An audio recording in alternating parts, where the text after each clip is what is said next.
Hey gamers, it's Trek. So, back in March, Cleric reached out to me on Discord and he was gathering up community painters to do a test run on a model for the May release in the Vault. Um, he noted that it wasn't a sci fi model, which I appreciated because that really is where I like to play, but asked if I'd be interested in painting up Rakwas for Kings of War in the May release. And of course, I was like, heck yeah. So just before heading out for Adepticon, I had gotten the files, gotten it downloaded, printed it on my Anycubic Mono X2 in ABS-like version 2 resin from them. So it's not like the most cutting-edge printer, but the quality on the model turned out fantastic. It's an excellent model. I was super excited to paint it. Like I said, not my wheelhouse, not my army. I'm working on an Orc and a Zerkali army at the moment for Kings in what little free time I've managed to muster. But since I started commission painting at Adepticon, I haven't had a lot of that. So I figured while I was working on this, it would make sense to do a Let's Paint on it, which, follows all of this. But if there are any weird gaps, just note that I really got involved in painting it. I had a really good time painting this model. So there were a couple of instances where I was like, oh yeah, I should probably record something.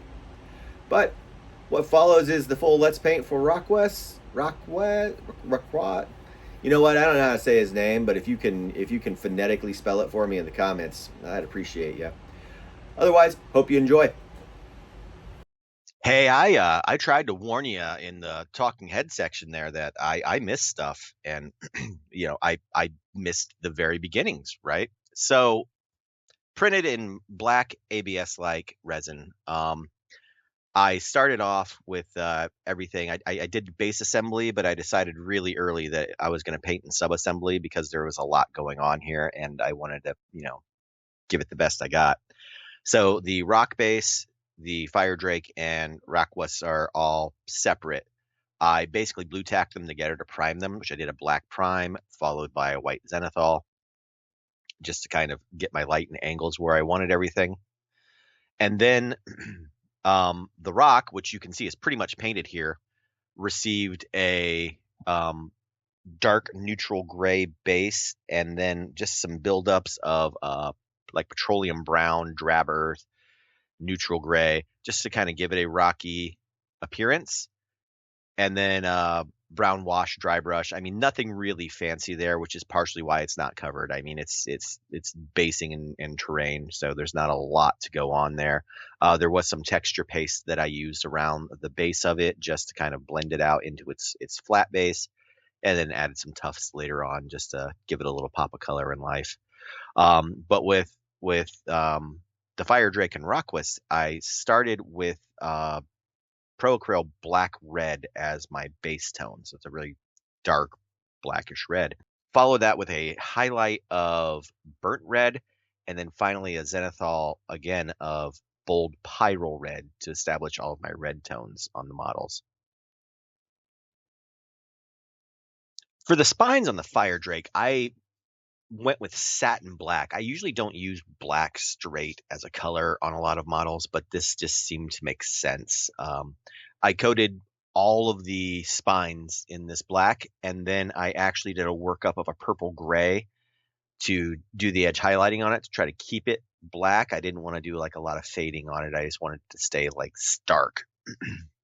And because I'm a goon and like missed most of the painting of the Fire Drake, I'll just go through the steps that I used so that you know kind of what happened as we jump to new footage here.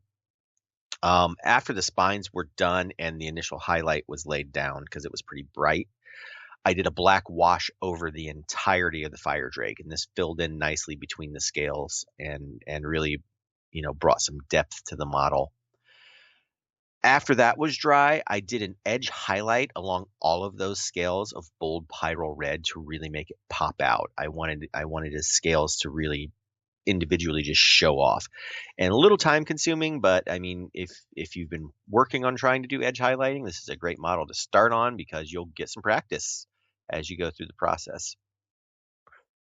The armor that the Fire Drake has on is based out with dark bronze. All of these are from Pro Acryl, and then highlighted with light bronze to just get the edges to pop out a little stronger. And then once again, they were washed along with everything else. Inside of the mouth on the drake is done in purple, but again, the side of the mouth and the tongue, gums area, all done with purple and then washed down. So what I'm doing here, after I realized I was supposed to be making content, is establishing a base of bold titanium white on the eyeballs and inside the mouth. This is just to set up for the base coat to establish our glow effects off of those areas of the model.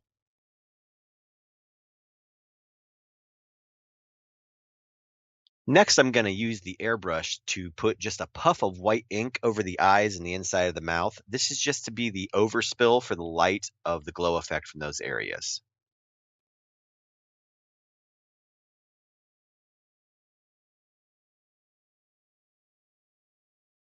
With that done, we're going to lay down a thin layer of transparent orange. This is going to represent the glow. It's going to shift that white overspray, but it's still going to let the colors underneath work through, so it'll actually look like a cast light over something of various color. We're just going to apply this thinly along those areas and over the white spots even, because we'll reinforce those whites again here in a moment.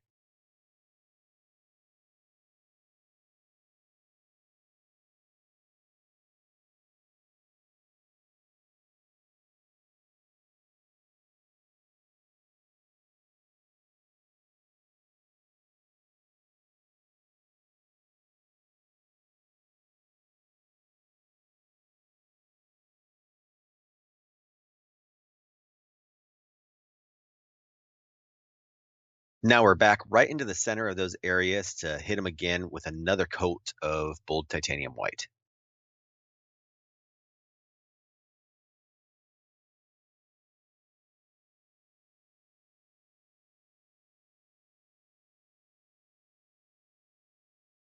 And now, so we can really make them pop, we're going to hit those white areas with fluorescent yellow.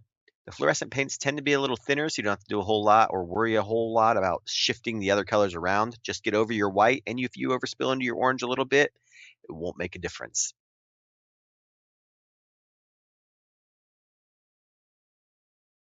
Well, now that he's got glowy eyes and a glowy mouth, we need to make them teeth sparkle. So we're going to hit them with a base coat of bone.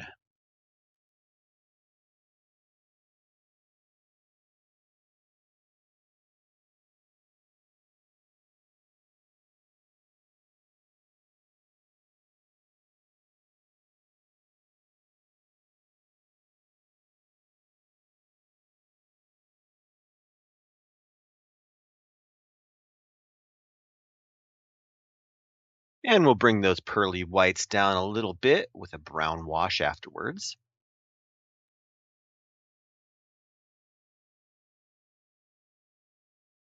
And as is the constant back and forth whenever you're doing a big model like this, we're going to go back and just hit the edges with a little bit of white, or ivory, actually, I believe it was, just to sharpen up the edges. Now we're finally on to the man himself, lizard himself, salad.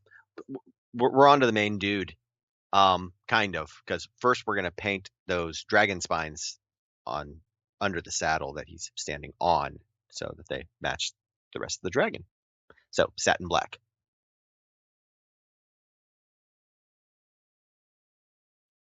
Not being familiar with kings, I was uncertain what color salamanders typically were, green, red, whatnot. I was informed that typically red, but in this case, due to his advanced age, he's a much paler shade of red than your typical youthful and energetic salamander.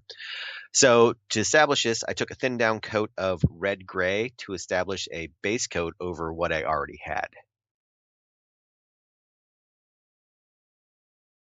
With the red-gray tone established, I went in with beige red to apply a highlight to the skin tone.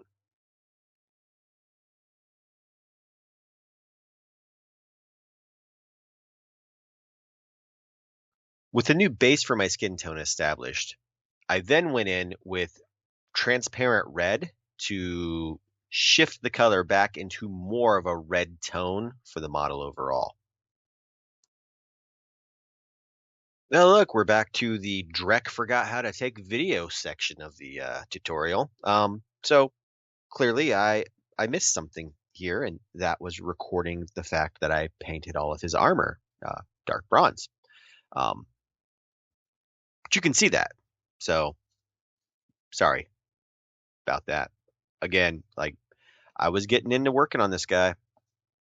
But moving on from here, he's got flags, cape, loincloth bits. I'm going to base those out in Payne's Gray.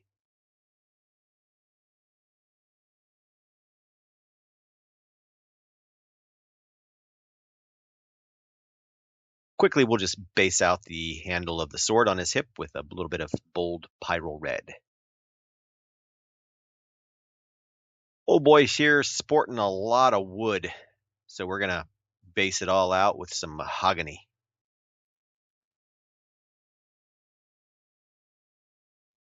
Moving along here, we're going to base out our big boy's skull collection on his belt here with some appropriately named bone. We'll go after his leather bits with some warm brown. We'll do a little dot of bold pyrrole red and a quick dot of white for a spectral highlight on the blade that he's carrying on his hip.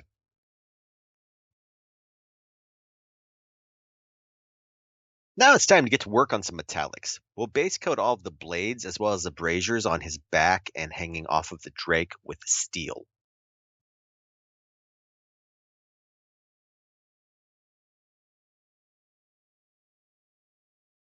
We'll follow that up with going after all of the wrappings around the weapons and staff that he's holding on to with a base coat of khaki. All the little bobs and details done on him, we're going to go ahead and douse the entire model in a thinned down black wash. About 1 to 1. You don't want it too powerful, but you want to make sure you get enough in there to make those scales pop and to bring out some of the details that we're not seeing right now. For this next step, I'm going to take a little bit of the advanced flesh tone color with just a shot of khaki in it, and we're going to go back to all the wrappings we put around the weapons. Using a very small, very thin brush, we're going to apply just slashed lines all over the place. This is to highlight it a little, but also to create a texture of like worn leather wrapped around all of these stabs. This can be a time consuming step, but if you take your time and you do it, it's going to be pretty sharp when it's done. We'll pop back over with our original bone color and hit a highlight on those skulls hanging off the belt.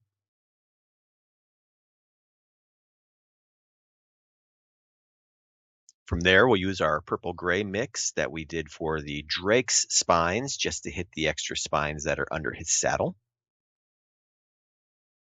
After that, we're going to go back with a thinned down red beige just to apply some harder edge highlights across his skin tone and to kind of bring the tone up a little bit, emphasizing that pale salamander look that we want to go for. This is kind of an all over step, so you're going to want to hit a lot of the hard edges, especially his plates and like pronounced scales across the model.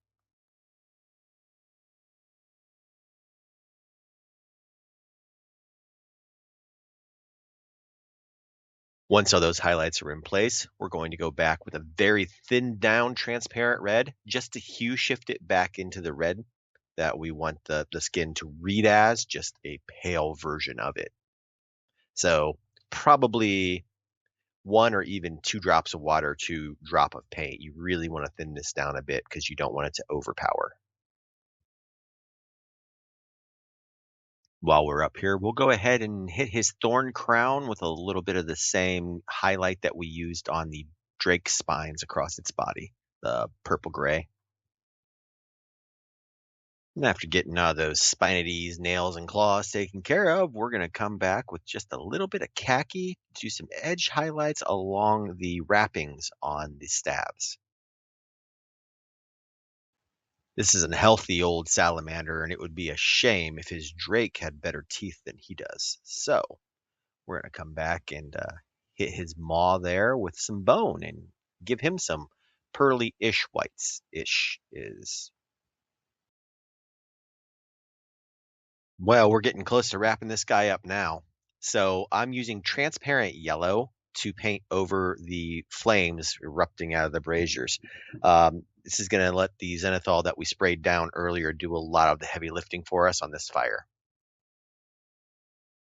About halfway up the distance of the yellow we painted, we'll apply transparent orange, getting into the depths and trying to, fade it into the red that we're now applying about halfway up that orange. I should have showed you the orange, but as is par for this video, I was in the midst of painting it and forgot to click record again. So even in the end, I'm failing you. But here's the red. Same basic concept. We're just going to fade up through the colors. Well, here we are. We are at the end of this project. He's fully assembled. Rakwas is on his fire drake, and we are using the airbrush to apply some object source lighting from the fires burning off his back. I don't really know how to properly suggest any instruction on how to do this with a brush. If you don't have an airbrush, there are probably plenty of painters out there that'll teach you how to brush on an OSL. I've always done it with an airbrush. I am not great at it with a brush, so I use an airbrush because I have the tools. But the key here is that you want to work from above just to make sure that you're directing the transparent orange is what I'm spraying through the airbrush for the lighting. And just make sure that you're not overspraying too much, just short little puffs and controlled bursts because you don't want to flood anything out. But that's gonna bring Rakwas here to a conclusion. And if you stuck around for the entire video, I appreciate it. I've not done much Kings content in the past, so if you're new to the channel, welcome. If you would, go ahead and hit that like button, subscribe to the channel. I'll plug the podcast here. A group of my friends and I do the Pinned and Broken podcast every month. We focus on Warpath as a universe. Our main focus being Epic right now, but we are looking at spreading our wings into Kings of War a little bit more. Jordan on the podcast is a Salamanders player, and he's really enjoying Kings. As I mentioned earlier, I've started an Orc army, and I think I'm going to do a Zarkali army. So you may be seeing more Kings content popping up around here sooner than later.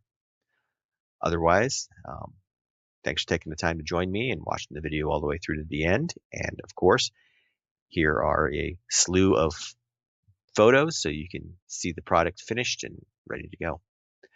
Thank you for watching.